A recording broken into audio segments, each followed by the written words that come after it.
Thompson's there, Billy in. The goal, Chris Billy, Huddersfield Town. The most famous goal of Chris Billy's life. Is this the moment for Lee Fowler? It is. Take your place in Division 2, Huddersfield Town. Thank you. Ruby and Steve Simonson's boots now. He's missed.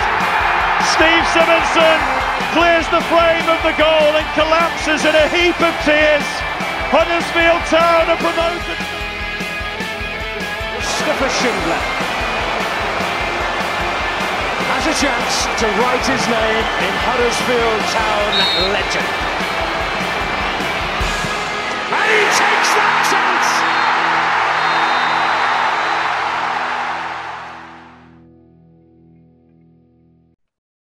Hello and welcome to episode 168 of the Andy Takes That Chance podcast. Just 3 weeks after Pancake Day, rumours are abound that Huddersfield Town could be set for a Dutch takeover. However, the oven of Huddersfield Town could also be set if you believe what you read online and in the newspapers. This week, we'll look back on De Boer's, yes, Huddersfield Town scoreless against Bristol City and West Brom. And tonight, though, the panel looking hot. Cozzy is charity with Gary Lineker, so he's not on the pod tonight. So joining me, Matt Shaw, is a man that loves to drop a tulip or two. It's Dan Poz and and making his debut on the podcast, ready to windmill, it's Ian Van Kilroy-Silk. Are you okay, chaps? Good. Not bad, mate. Not bad. Been an interesting day, hasn't it? Indeed. So, yes, speaking of interesting, this podcast is sponsored by Magic Rock Brewing. If you use our code of AHTTC10, you will get 10% off of all online orders. And maybe with some of the things that we're going to discuss a little bit later on in this podcast, you might need a beer or two to actually take some of this in. Okay, so I think we should start off with the most recent game, West Bromwich Albion 1, Huddersfield Town 0. I don't think we need to spend too long on this. A really dull game. Carlos got one over us, quite a typical Carlos team and performance. Town really barely looked like getting much, to be honest. The main talking point, really, the penalty decision. Matty Pearson has let his man get the wrong side of him. He's lunged in. It's not the brightest, really, is it, from Matty Pearson? And for me, it's a stonewall penalty. There's not really much else to say on that. John Swift tucks it in the bottom corner. Perfect penalty. And then bar David Kasumu's effort, really, in the second half, where he really should be putting a shot, at least at goal. Huddersfield Town leaves his header, I guess you could say, early on. Huddersfield Town didn't really do an awful lot, did they, Killer, to really penetrate West Brom's goal? We've got nothing. We've got absolutely nothing, have we, anymore? I think it was another one of those games where you've seen it since Warnock's come in. It's the same game, copied and pasted time and time again. We don't look like we can break anyone down, and it was the same against West Brom. We set up so tight that we have to take every little chance we get. We struggle to chase games if we fall behind. And at the beginning, Tom Lees has got a free header there from a corner from Rodoni and he should have put it away. And if that goes in, it changes the entire game. It doesn't. And again, all of a sudden, Pearson, who's never going to be a right back in his life, is getting turned inside out, and a clumsy little challenge there to give a Stonewall penalty away. It's frustrating watching Town play like this. And I did think it was the same. It was a very similar game to what we saw the first half against Bristol City, which we'll go on about later. We've got so many problems, but when you watch West Brom play, you can see how they can attack and we can't. Every time they get the ball at the back, they had 3 men left in defence and they pushed everyone up forward. When we have the ball, we've got a back 5, even in possession, because we're so terrified of losing the ball and getting counted against. We can't play like that and expect to score goals. And as we're seeing week in and week out now, we just can't score goals at all. We can't even create chances. I had a quick look, actually, in regards to the Norwich game on our chance creation. And we've got nobody in the team now who creates 1 chance per game. I think we're down to like 0.58 is the most chances we create a game. And it's Rodoni. And coming into Norwich, they've got 8 players on over 1 chance per game created. And that's another game we'll talk again about later on. But that problem comes from the games we've played. And it's just what we had at West Brom. In the entire game, I counted 3 chances that we had properly. You've got the Lee's header, which he should have done better with. You can't miss chances like that when you don't create much like we do. Then you've got Kasumu's, is it a one-on-one when he goes clean through? I don't think it is. It ends up, when he starts to run, it looks like he's going to be clean through. But it ends up as a 6-on-2 in West Brom's favour by the time Kasumu gets to shoot.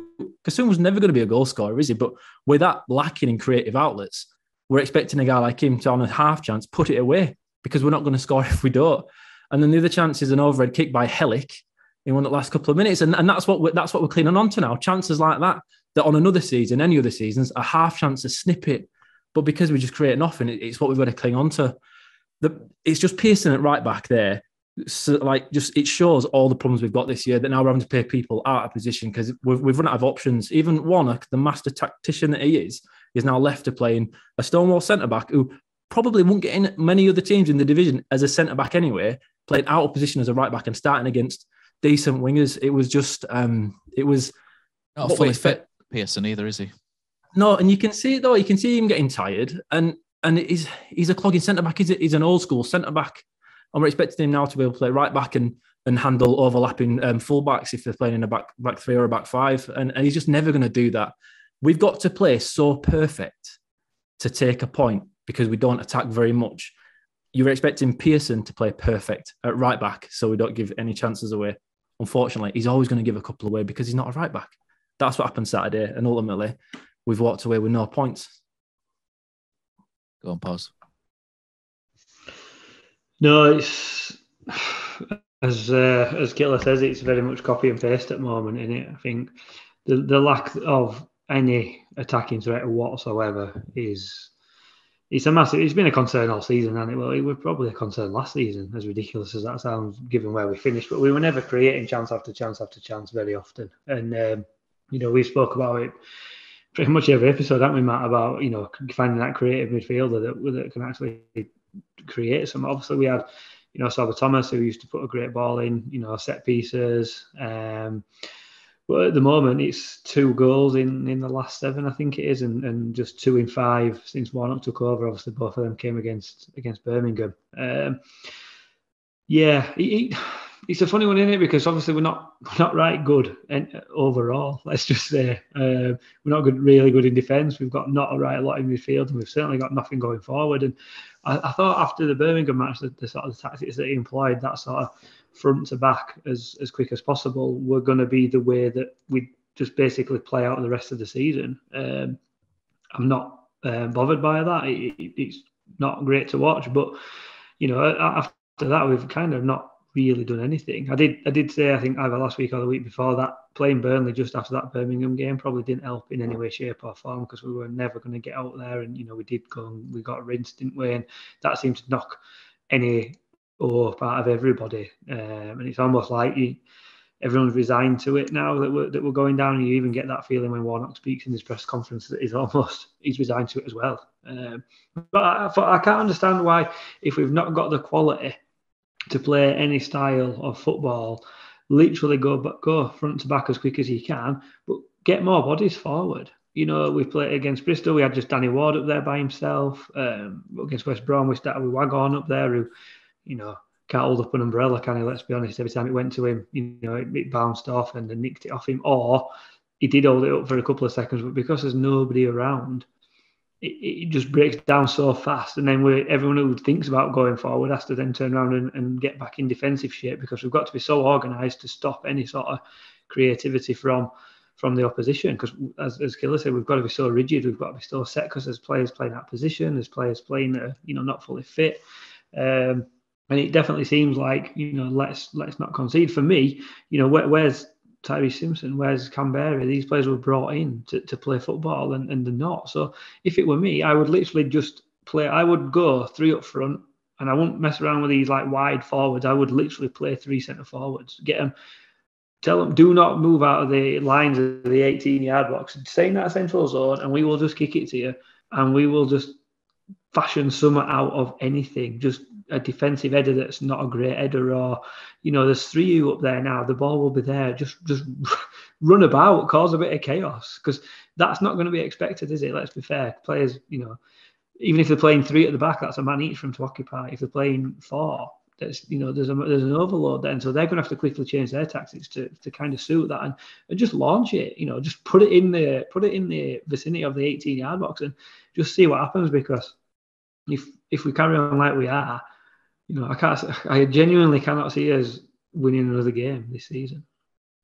Yeah, I mean, Huddersfield's problems all season have been that we're way too passive, hasn't it? And it feels like the Birmingham game just felt like finally this Huddersfield Town team are here and they're actually in somebody's face and they've just slipped back into passiveness. It's like the Halloween. It probably is like a Halloween thing more than a honeymoon period, I would say. Halloween period. Freudian slip there, but probably a true one.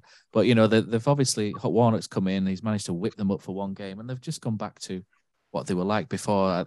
It's just this mentally shot team that are just not going to keep Huddersfield Town in the league. It's as simple as that. Huddersfield Town, you might as well put an R next to them at the minute because they are just playing like a team that knows it's going down. It plays like a team that's mentally on the beat. Maybe you meant to say that Martin Wagon couldn't hold up a parasol, Poz there, because it definitely feels like they're playing for the summer, doesn't it? It's frustrating. As a fan, it's frustrating to see. It's frustrating to go and watch. There's less people going to watch because the product on the field is really poor, and we can move on to the game against Bristol City. Me and Killer sat next to each other like little friends, didn't we, Killer? We did, and it was so bad at half time, Matt. Instead of going for a beer, we had to go for a coffee, didn't we, to stay away? Yeah, it was freezing. That coffee was bad as well, wasn't it? It was horrendous. I didn't want to say at the time because you bought it for me, but it was really bad. Still better than the game, though, wasn't it? Yeah, that's true. But yeah, so Town, Bristol City. Do you know what? I've been guilty of referring to Thomas Vatslik as the Tin Man, haven't I, on this podcast, because he looks so. It's this movement, isn't it? He's just struggled for movement, but we actually started. I think we've started to see now that he's obviously getting a bit more match fit, isn't he? And against Bristol City in that first half, he was very good. Let's be fair to Thomas Vatslik. He kept Huddersfield Town in the game with 2 or 3 important saves. There's one from the header was a decent one. I know it's a good height and it's a little bit of a camera save, isn't it? That people will say, but you know, he's done a good job there. He was out fast. He was out quick off his line to stop Bell, the striker, at one point. And he probably deserved man of the match, I think, overall in that game. And Huddersfield Town would have lost the game if it hadn't been for Thomas Vatslik. And I think this is really the tactic, isn't it, for Huddersfield Town at the minute, is just to try and stay in the game for as long as possible until the last 15 minutes, 10, 15 minutes, and try and make it a chaotic game. And to be honest, that's not new. That's what Matt Fotheringham tried to do when he came in. He came in and said, right, I need to get these attacking players on the pitch. And he sat there and watched them lose to Rotherham and a couple of others and went, shit, I can't do this. So he's gone ultra defensive and then thought, you know what, if we can stay in the game until the last 15 minutes, I can throw on this, that, and we can make it a little bit chaotic. And it seems to be Warnock's plan as well. Although Warnock's, I don't think Warnock's quite as defensive as Fotheringham in a lot of ways. But it's similar, isn't it? It's not great to watch either way. And one thing me and you noted, Killer, when we were watching the game is that Town look really, really fragile when they're in a shape and the shape works, but as soon as that shape's breached or somebody's pulled out of position, the whole team shit themselves, don't they? And it's a sign of confidence, a real sign of confidence. If somebody doesn't track a man and there's a man free in 5 yards of space, even if it's on the touchline, the entire team shit themselves and rush. They don't just relax and just trust somebody to come back in. It's a real sort of worrying sign, isn't it? And I mean, at the end of the game, we could have won it at the end. The last 15 minutes when we've made it chaotic, you know, he's brought Josh Karoma on the wrong side, I will add. But Josh Karoma's had a shot there which has gone wide. Radoni had a bit of a rocket shot. It felt like more of a rocket shot in the ground than what it did on the highlights, but it's just kind of hit the keeper, hasn't it? And then Helix had one cleared off the line. And you're coming away thinking, do you know what, we could have won that game in the last 15 minutes. But when you look at the previous 75, we could have been dicked 4-0 again. So it's not. My issue with Huddersfield Town this season is I don't think I've seen one game where we've won and we've controlled it from start to finish. Maybe the Rotherham game where we beat them 2-0, but Rotherham were really bad. Yeah, they were so bad. Yeah, and maybe Millwall, the 1-0 against Millwall. Millwall didn't really turn up, did they? And Nakayama's cross went in and nothing really happened after it. But I really don't see us controlling one game this season from start to finish by Rotherham. And that's what worries me, is that we don't really, if we get, like Killer says, if we go 1-0 down, job's done. If we go 1-0 up, we don't have the players to keep them out either. It's such a real mishmash of a squad. And I know that the budgets got slashed massively, didn't they? But you kind of looking at the squad going, it doesn't make sense all of a sudden. And I know some of the players have signed for Carlos Cobra, maybe in mind. You know, I hear Conor Mahoney was one on the Carlos list, maybe way down the Carlos list. But there's players where you're looking at and you're going, and Matt Loughton, or Matt, I'm not going to say the name or call him on WhatsApp. It's not fair. But, you're looking at players that we've brought in January, and I did the warm-up podcast with Brady, didn't I? And I absolutely tore strips off our recruitment for January, so I can't be bothered going through it again. But literally every signing at Bar Hungbo is crap. And that slick may change my mind, actually, with a couple more of those performances. But it's really poor. Lowton poor, Wagon poor, Canberra's absolutely gash.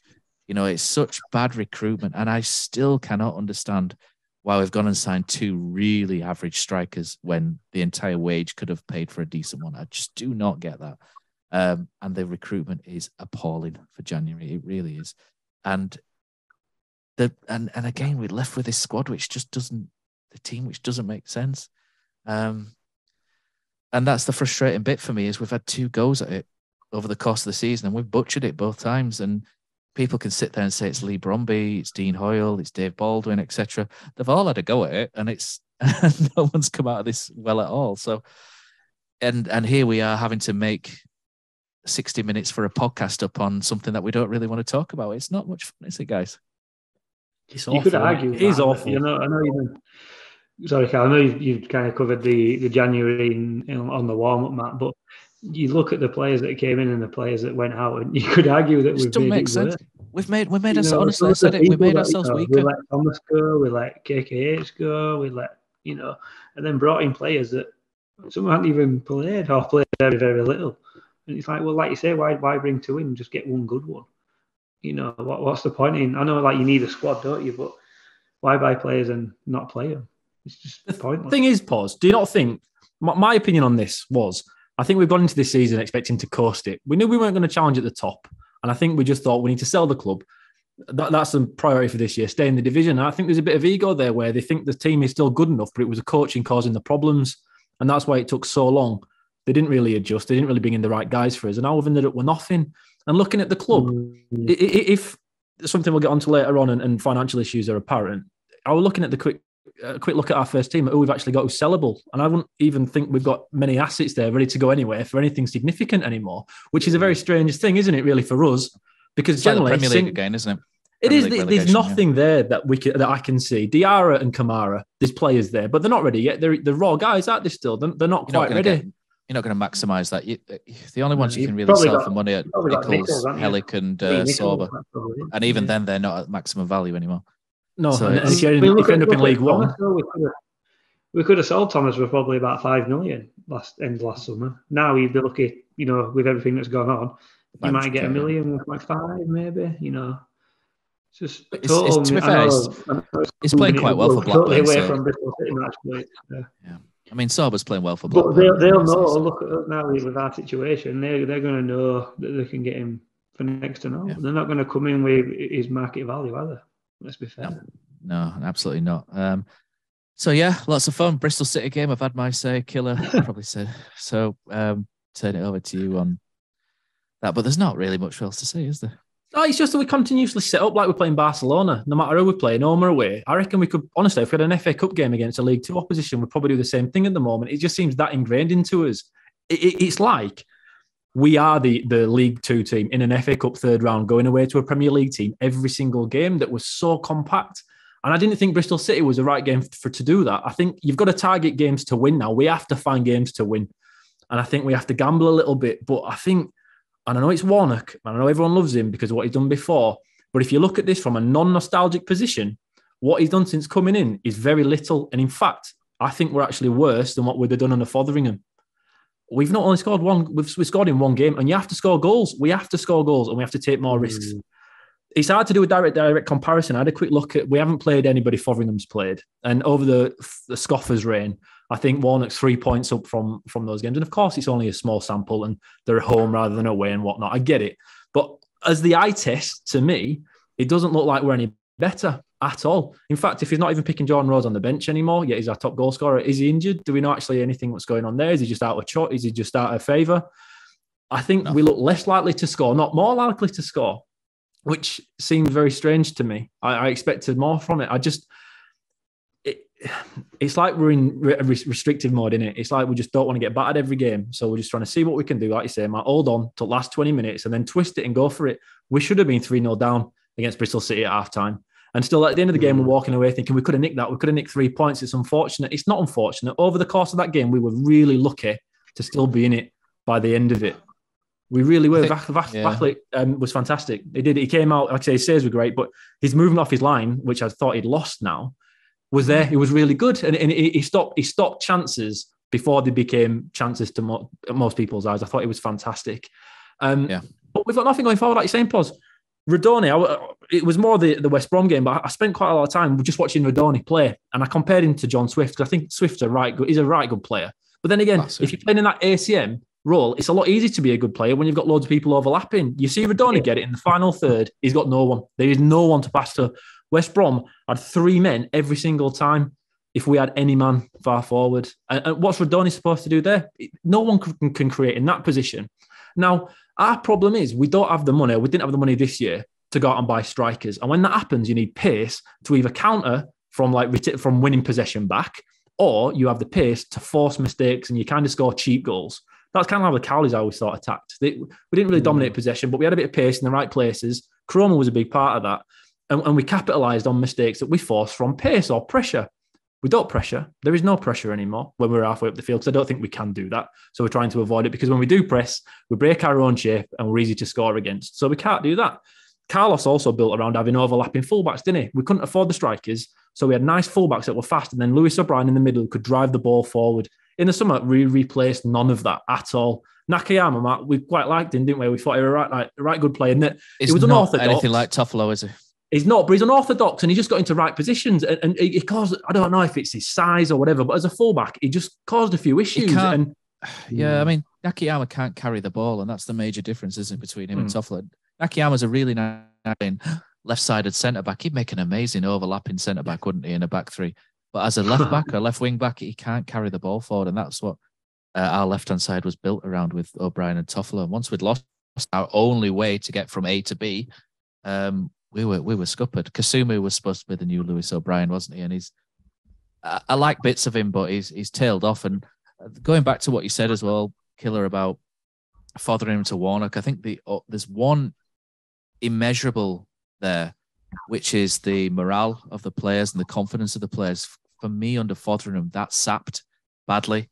And I don't really think that's down to Mark Fotheringham as such. I think it's just the results and having to turn up with a team which is struggling, and Mark Fotheringham, I don't think, was very good at picking them back up. I do think Mark Fotheringham will go somewhere else at some point and do quite well, and everyone will go, bloody hell, Mark Fotheringham's not that bad, actually. I do generally think he'll go somewhere with the bit between his teeth, and if it's the right place, he'll do quite well. But he was just wrong for Huddersfield Town at that time, I think. Whereas Warnock, I think, in October would have been right, and I think he would have lifted them significantly at that point. And I think we'd be sat now 18th, 19th, looking over our shoulders, but relatively okay. And for me, the immeasurable bit, you can probably compare stats and what have you, but the immeasurable bit is just the player confidence and the amount of injuries that Fotheringham picked up as well, which some of it may have been down to the way he altered training. A lot of the feedback was that all they do is run now, and he's got them running, 7 days a week, and all this robustness training, etc., that came in, and there's a lot of injuries seem to fall from that. But those are your immeasurables. You can't sit here in a podcast with data saying this happened and that happened. So it's just guesswork. But that's the fun of having a podcast, isn't it? We can just make shit up as we go along and look good or look really bad. Poz, I don't know if you want to round up Bristol City. You could probably just put a line under it and say we're a bit shit, really. But yeah, I think it were, like you say, it were one of those that, try to stay in it. Hope we do, which we did, and then, but even then, you kind of mentioned this last 15 chaos, last 15 minutes when it were all a bit chaotic. Even within the last 15 minutes, there were players ambling around, and there were a throw. We went out for a throw in just near Killer was me. going mental at oh man, you're triggering me. You're triggering me again here, Poz. Matty Pearson's wandering over bloody with 3, we're 1-0 up, and we're just trying to kill time, and he gets ball and he's looking around, and I think that comes back to what you said though about the shape, Killer. You can't do a quick throw-in, and you mentioned it as well, Matt, that you can't do a quick throw-in because people aren't in the right place. It's like, right, I need to make sure my back four's here, I need to make sure he stood there, and he couldn't just launch one on because he didn't know where anybody was. Everyone has to regroup and get in position. It's like watching when under eights play, and you tell them, right, you put cones down, don't you, and say, right, well, when we get a throw in, or when keeper has it, you stand here, you stand there, and you're like, right, everyone's got to get to the cone before we can throw a ball on field, because if not, I don't know what to do then, because it's never happened before, and I can't think of myself at that age. It did seem a little bit like that, but I think overall, I know it sounds silly, but like a 0-0 draw or a 3-3 draw would have probably been a fair result. So a draw overall for both teams is probably right for that one. It just reminded me, actually, with throw-ins, me and Kilroy sat there and we're like, this is like 94, 95, this, where Tom Cowan used to sling it down. He used to sling it down the line, and they used to challenge and then win a throw-in higher up. And they just used to win throw-ins down the pitch and then sling it in the box. Proper Sunday league tactics, isn't it? Work the line. But they worked. And we're watching it and we were throwing it to like Ben Jackson and Kamara, and I was just like, what are we doing? But that's the thing. We were mentally shot, right? So that's one of the biggest symptoms. It's not the cause, but a symptom. The first one, Matt, you picked up on, is the overreaction. If we break down, if it's a one-on-one, a guy's showing him as the outside, and say he beats him, just or threatens to beat one of our fullbacks, everyone overreacts and rushes the ball, which creates so much space with the team. But the second symptom is the throw-ins. We've got a throw in 84 minutes. Pearson goes to take it, like we're 2-1 up away from home, and we're trying to defend. Right, we've got 6 minutes to win at home here, to try and stay in this division, and instead we're walking over. And then when he gets it, not one centre midfielder, not one of them moves towards the ball. The most simple thing in football with every throw-in is there's a dummy. You have a dummy run. You have your guy in front of the thrower that gets the hell out of there, so somebody else receives the ball to his feet and can play it back to the thrower. That is basic football. We don't even do that. So even if you're going it down the line, you always have that dummy run, because it takes one and maybe two if people overreact on the other side out of the game. But we didn't even have that. We don't even have that in a game at home against Bristol City that was a must-win game, and it really was, wasn't it? Because looking at the fixture list, we don't have many easier games, and I know it's not an easy game, but compared to what we have, it's one of the better ones, and we are ambling over for throw-ins, and then we have no movement at all when we need to find a winner. And at that point in the game, the last 10 minutes, we were open and we could have conceded. Bristol City did have a decent chance. I don't know if it was later on, but we were on the up, and even still, in that moment, we don't have the mental capacity anymore, because we're that fragile to sense it and to try and take a game to an opponent. We just didn't have it. And like I say, Matt, having a throw-in and nobody's moving towards to take it, it's just, it shows the problem. It shows one of the many problems. I'm sorry, mate. I was laughing in there because I was just thinking, how long have you spent in Australia? How long were you in Australia for? 10 years? 11 years. 11 years. And I was listening to you then. He goes, "Is ambling over like he's 2-1 up?" And I'm like, "He's absolutely got none of that left. No Australian at all. It's all Huddersfield-ian, isn't it?" It's just all shouting at town this year. That's why it's just been it's all come back. I'm waiting for you to say get it forward. As we have to. Poz didn't he, with the 4-3-3 with the 3 strikers? I was just waiting for it. Then get it forward. It was coming. Right. The games were shit. Let's put a line under it. It's not really. Well, they are what they are, aren't they? They're not shit. They just are what they are at the minute, and it's a struggle for everyone to be too excited. Yeah. Well, yeah, I was trying to be kind. I think the main reason why. Come on. I think the main reason why people would be more interested in this podcast is because of the rumours that have come up recently. So we'll have a little break now, and then we'll come back to the rumours of administration.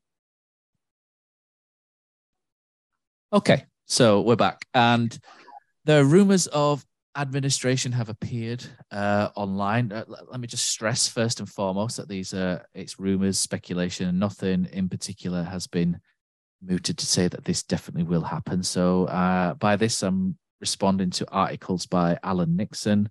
People have differing opinions of Alan Nixon, and that's fine, which have been picked up by the Huddersfield Examiner, Dom Howson, and our buddy Mr. Chicken have both put their words online as well with regards to that. Okay, so I think I've been writing stuff down. I think I'm just going to read out what I wrote down, because once I started going, it didn't stop. I'll be honest, it didn't stop. So administration. So why are Huddersfield Town entering in administration? So first of all, if Huddersfield Town enter administration, there is a 12-point deduction. If we do that prior to the 4th Thursday in March, which will be the 23rd, Huddersfield Town will take the points hit this season rather than next season. So if Huddersfield Town are to enter administration, it is likely that it will be by next Thursday. Okay. However, the reasons for administration are going to be interesting, because I'm sure the EFL will be watching, and the EFL, if they choose, can take a view of the administration and think that Huddersfield Town are gaming the system, I guess, for want of a better phrase. And therefore they could say, do you know what, Huddersfield, you're trying to take the piss. We'll add this point. We'll add this next season. That could potentially happen. But like I say, everything's up in the air. So let me read this spiel, which could be good, could be rubbish. Who knows when it comes from me, but let's have a look. So why are Huddersfield Town potentially going into administration? Okay, so Dean Hoyle has said throughout the course of the season that he will continue to fund the club. So the issue, unless Dean's changed his mind from what he'd said in interviews with Radio Leeds and the papers, etc., so the issue is unlikely to be cash flow or insolvency related. That's what we understand, isn't it? So if Dean Hoyle has said that he's going to fund the club this season, then it makes no sense as to why we'll be going into administration for a cash flow issue. So if Huddersfield Town have enough money to run, then why is administration mooted? Okay. So according to the second question from the suspended HTSA ATT panel meeting, does the club owe money? So this is the question: is does the club owe money to the administrators of the Pure Legal Group? And question 3, is this impacting the sale of the club? Okay, so if we are to take the story from Alan Nixon, social media, the answer sounds like a resounding yes, doesn't it? If you listen to social media, Alan Nixon, etc. The administrations of Pure Legal, aka Phil's Old Business, may have some legitimate claim against the football club. If this claim is disputed, then going into administration may be a way to prize the shares from the administrators to sell them to a potential investor. So that is the rumours doing the round at the minute. So the reason why we're here is down to years of mismanagement. This is my opinion, not anything else, of the football club going back to 2019. Dean Hoyle's sale of 75% of the club. Was that in the best interest of Huddersfield Town? It's a question, which has now turned a Premier League club into a club that struggles to compete in the Championship. Let's be honest, that sale. Now, it's important to note this could all be bluster, it could be brinksmanship or completely false. But as it's been reported in the Examiner, Alan Nixon, etc., we're going to take this seriously for now. So what does it potentially mean? So if Huddersfield Town enter administration, like I said, it means we'll get the 12-point deduction. This season, it would put us on 20 points, which is 18 points behind safety. And that will, it's going to take a brave or a stupid man to back against Huddersfield Town to be relegated, isn't it, under that scenario? Okay. So it also potentially means that employees and good people at the club will be worried about their jobs. That's one of the most important things. So there's people that work in the ticket office, the ground staff, maybe the town foundation, although that potentially is a separate entity, isn't it? But good people who work at the club net will now obviously be fearful of their livelihoods, which is a really important thing that shouldn't be missed by people. Will the club or administrators honour the debts to local suppliers? That's another question, a valuable question. Huddersfield Town as well will be absolutely hammered by regulators, the football league, the national press, etc. Huddersfield Town will more than likely be a poster boy for why football needs change, won't it? The last club to go into administration before the Great Reset, the Tracy Couch recommendations. Is it Tracy Couch? I'm sure it's the recommendations that are coming forward. And Huddersfield Town will more than likely, or could potentially, I should say, be dragged through the mud and people's legacies, etc., tarnished. It's not going to be a pretty thing, is it? And should we be worried? This is the other. The Huddersfield Towns actually be worried. Potentially. There could potentially be unintended consequences, such as different sanctions that could stun us into next season. There's no guarantee that we will be bought out of administration by the people that have been linked. Indeed, the Sun article by Alan Nixon hints that nobody has yet met the price for the football club. So this then could be set by an administrator. I can't say administrator today. What's wrong with me? And not Dean Hoyle. But, you've got to ask the question, what is the price for a League One football club that doesn't own its stadium or its training ground? That's a fair question, isn't it?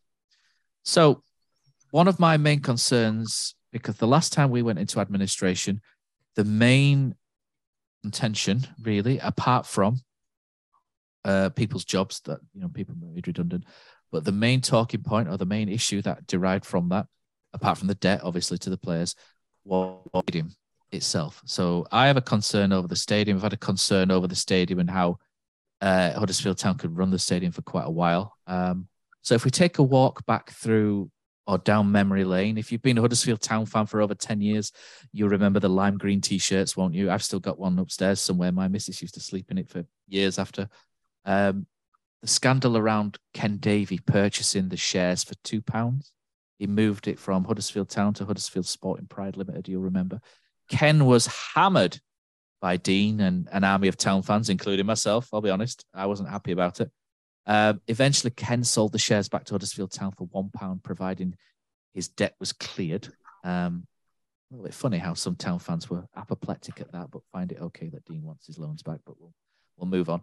Anyway, Dean said it had been a long and tough road. So these are quotes from Dean at the time. He said, "It's been a long and tough road and lessons need to be learned." So this is from an Examiner article from 2013. He added, "I now plan to put the club shares in KSDL into a charitable trust to ensure no future owner of Huddersfield Town board can ever again separate the stadium interest from the club." Okay. Met with a lot of fanfare, a lot of happy people at the time. That seemed like a great move to make. So the stadium and why I'm concerned. So there's an article from last year in the Huddersfield Hub. Huddersfield Hub's decent. Have a read of it. It's a nice little article what Martin Shaw and Stephen Downs do. So fair play to them for doing that on a voluntary basis. Good lads.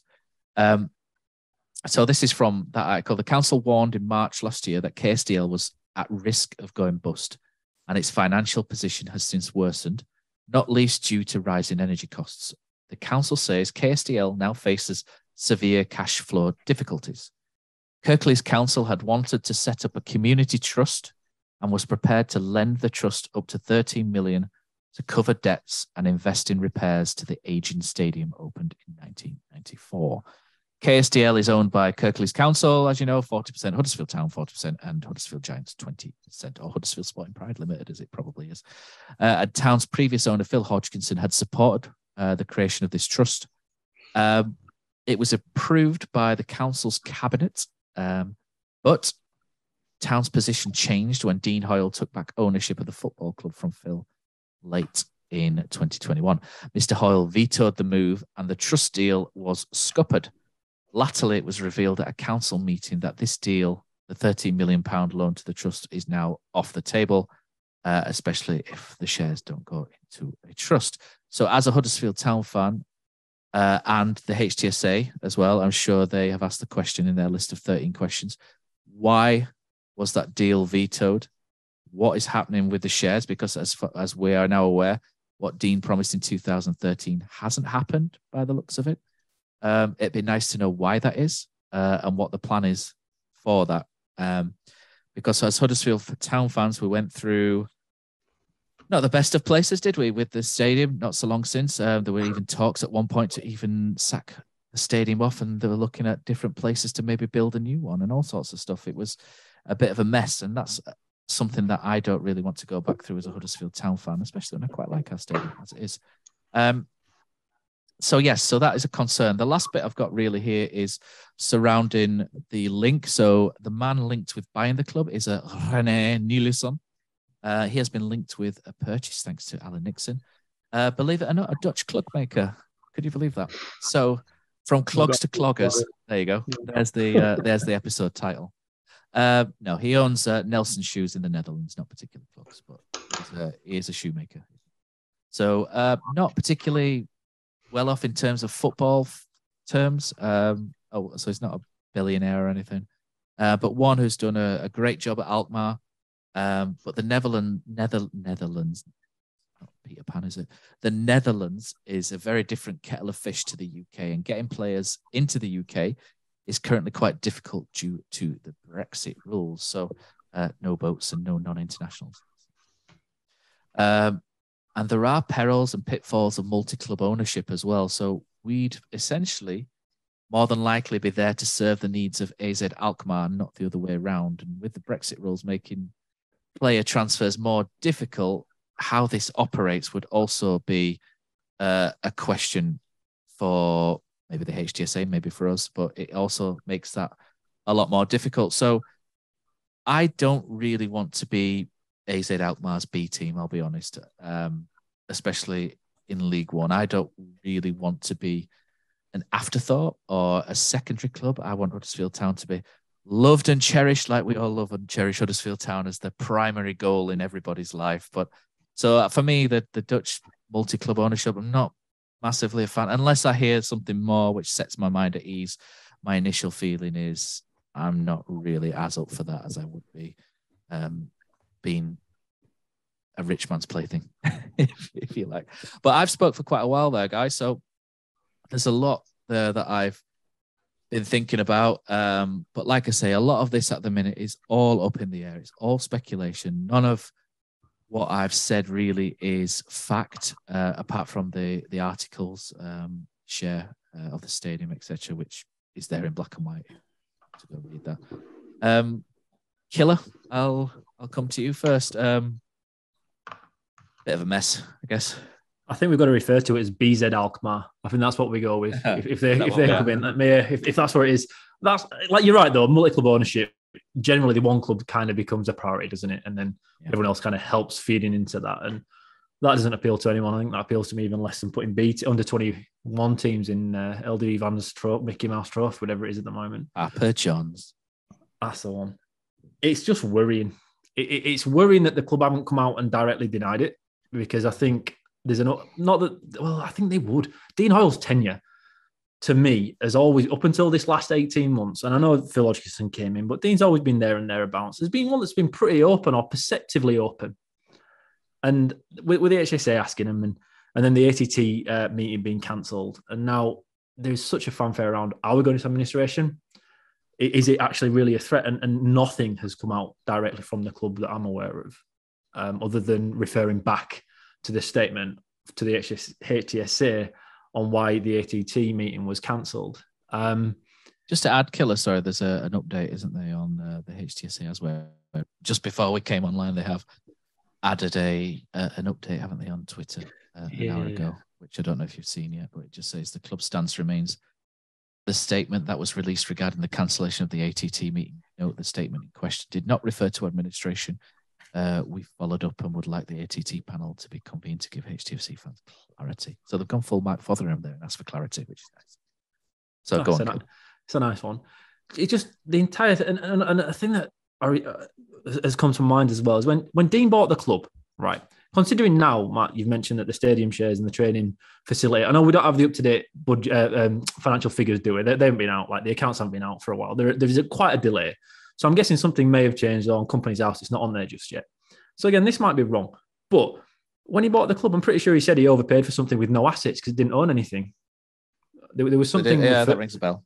Yeah, it does. We're still in the same position now, aren't we? But we're expecting to sell the club with the excessive amounts of debt that we didn't have when Dean bought it. We're in somewhat a weaker position, in my opinion, in regards to selling the club as it is, compared to when Dean actually bought it, when he was very outspoken about the state of it, which is very, very sad considering where we were in 2016, 17 and 18. It's ridiculous we're in this situation, regardless of whether the rumours of administration are based on anything real. It seems a bit silly. And I don't remember it. I was not there for it. But in the 80s, we dropped from Division 1 to Division 4 very quickly, didn't we? 70s, mate. None of us were there. 70s, we should have had Cozzy on, because Cozzy would have remembered that one. He'd love me for saying that. It'd have been all in on it. But I'm not saying this is what's going to happen here, but it feels a bit similar, doesn't it? It feels like everything's caving in at the same time, and we're living through something that only Town fans seem to live through, in that you go from a Premier League to potential administration. Top flight kills us, doesn't it? Every time the top flight kills us. That's why nobody wants it. That's why we wanted to lose instead of beating Forest in the summer. Maybe that's what the thing was. But it's just awful. Luckily, there's always idiots wanting to buy football clubs. So no matter how bad the situation seems to be, I'm sure we'll be fine, because there's always people sniffing around to buy football clubs, and we've got a lot of history.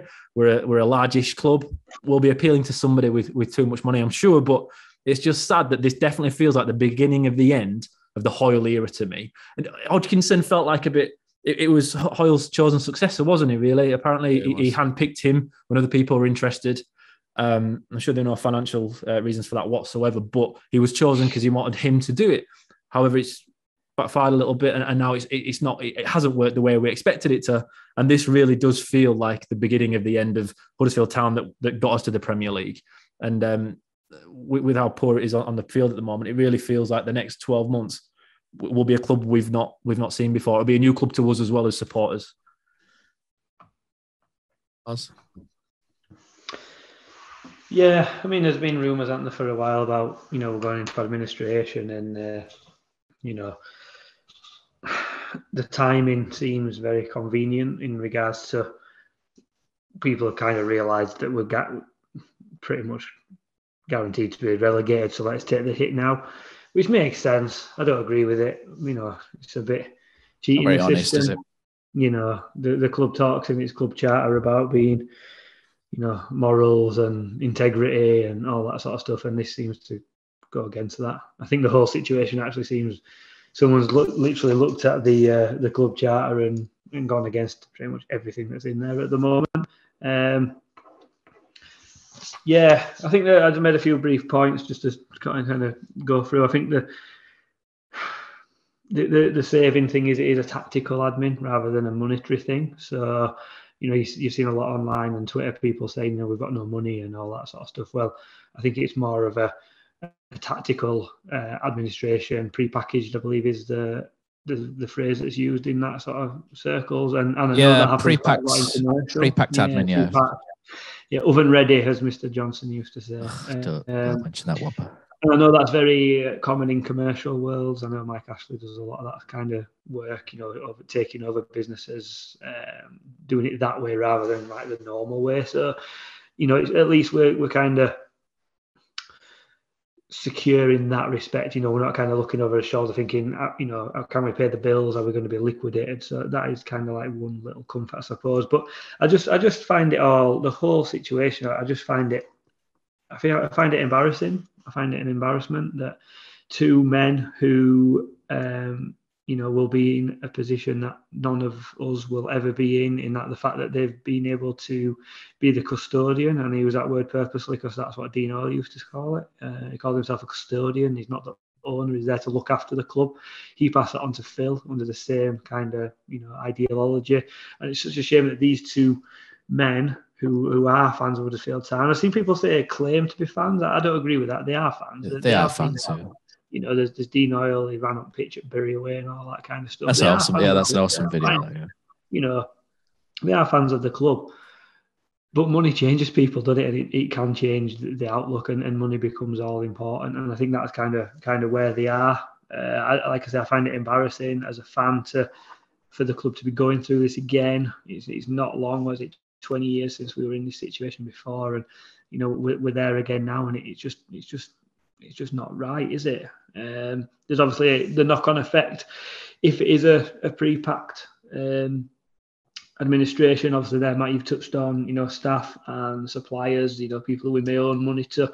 I would hope that no one of that ilk is affected by this. I think it's 25p in the pound now, creditors for football clubs if they're going to administration. It's 25 or 35, isn't it? Yeah, I hope they're not using this as a way to get out of paying anybody that money. I hope anybody that comes in, takes over the club, honours whatever money is owed to any, you know, local or any other suppliers, and the people that are employed by the club get treated fairly, because there are some really good people that work down there in various departments, and you know, people talk about, and I use the phrase the club, and I think when we use that phrase, that is basically directed at the people at the top, the people that sit at the boardroom, the people that make these decisions, as people in ticket offices, in, you know, supporter services, in retail, that do a really good job, and they must be struggling at the moment because there's absolutely no certainty for them either. I think once this is sorted, I don't know how long it'll take. I'm hoping it's not really long. Again, if it is, you know, kind of set up to be a quick one, then fantastic. But it still leaves me in a little bit of a grey area moving forward in other respects. You know, there's a lot of uncertainty. The stadium, we've heard that the condition is terrible. It needs 8-10 million spending on it. The ownership of the stadium, who's going to take that on? Where does that sit? I believe the shares that you mentioned earlier, Matt, are still not in the trust. So who actually owns them? Are they owned by the club? Are they owned by Dean Hoyle? Are they owned by another third party? How is that going to be resolved? Very similar Canal side, I believe. Again, it may be wrong, it may be right, that Dean Hoyle owns the land, I believe, that Canal side sits on, but not the buildings. Yeah. What will happen with that? Will Dean, he seems to do a lot of U-turns recently. Will they start suddenly banging up the rent there at Canal side for the club, and will that hinder the progress moving forward? Infrastructure, as far as we are aware, at the end of this season, we will not have a management team anymore. Neil Warnock and Ronnie Jetson that's when their agreement stops. Who will come in? Who will be responsible for finding that person? Will it be Bromby? Will it be the team that's there? Will the new owners have a list of people that's lined up to replace these people that are in those positions? Again, we don't know as fans. That's a big uncertainty. And the playing squad itself, obviously we've all seen this season, it's absolutely nowhere near good enough for championship levels. Will it be good enough for League One? That's yet to be seen. I personally think if we kept the exact same squad, I know we won't obviously, but if we kept that exact same squad, that is not a squad that's likely to get promoted. If we go into administration, will there be transfer embargoes? Will we have to sell? I know Killer said we haven't got any saleable players, but the likes of Thomas and the likes of Lee Nichols, and will that money be able to be reinvested into a playing squad to stand a fighting chance of getting back out? Again, up in the air, but I don't think so. It's just, to quote Elton John, a sad situation, isn't it? Premier League 2017, and five years later, we are where we are. We came down from the Premier League. We had a little bit of a wobble. We went through a few changes in management. We were scrapping at the wrong end of the table. We seemed to overcome that. We brought in Carlos Corberán, after another sort of couple of management. It didn't really work out for various reasons. It was a very strange time, wasn't it? COVID and all that. I'm sure that played a big part of it. But we got back to competing at the right end of the championship. We were looking like at the end of May, Hoyle were going to do whatever we were going to do with the shares, and he's kind of done a U-turn on whatever we're going down there. Sold as better players that were in on loan, disappeared. We've done the why did Carlos thing leave to death, but I still believe that money we're not going to come back and be reinvested, and that's why he went. Again, we've got ourselves to a position of a decent status, and then pulled the rug out from under us again. Killer's touched on it, lack of communication. HDSA have put the question to the club. They've literally just said, we said this last week, that is still the case. It's not even a new statement. It's not even, Huddersfield Town have seen reports saying X, Y, and Z. We can't really say, we're not denying it. It's neither deny or confirm. There's not even that kind of answer at the moment. That just breeds literally more uncertainty between fan base and fan bases make up things when there is uncertainty and nothing comes out to fill those gaps. So, yeah, I know I've kind of gone on there a little bit, but that's just kind of how I feel at the moment. I don't know anybody. I don't know any more than anybody else and stuff, but I just think that we're in for a really rocky end of the season. A rocky road. So, yeah, what a lovely place to end the podcast, eh? Killer looks like something from a whiskey advert, doesn't it? With the fire in the background and everything. Just looks like he's going to come in with like a nice little tankard with some ice in there. But I'm going to end this podcast now because it's lots of fun. So we'll do our best to keep an eye on things and update fans as possible if we can with what we can. Just bear in mind when you're discussing things online, be very careful with regurgitating what you've heard, because a lot of things are covered by NDAs, and a lot of people are obviously in a position of a lot of things are sensitive at the minute. So be careful with what you say, I would imagine, like we have tried to be. But yeah, so hopefully all of it is just a big ruse, and we'll come out of this championship club next season with a billionaire backer. Who knows? We never know, do we? So thanks for listening again this week. Thanks, Killer, for coming on. Hopefully get you back on soon. Poz, you can go pick your young lad up now. We've run over, but it's all good for you. And thanks to everyone for listening. Thanks to Magic Rock for sponsoring us, and we'll be back again next week.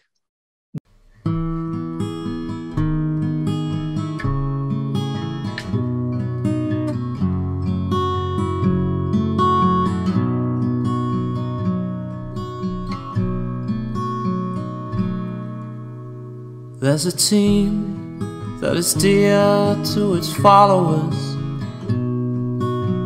The colours are bright blue and white. They're a team of renown, and they're the pride of the town. And the game of football is their delight. And all the while upon the field of play, thousands loudly cheer them on the way. Often you can hear them say, who can beat the town today? And then the bells will ring so merrily, and every goal shall be a memory. So town, play up and bring that cup back to Huddersfield. So town, play up and bring the cup back to Huddersfield.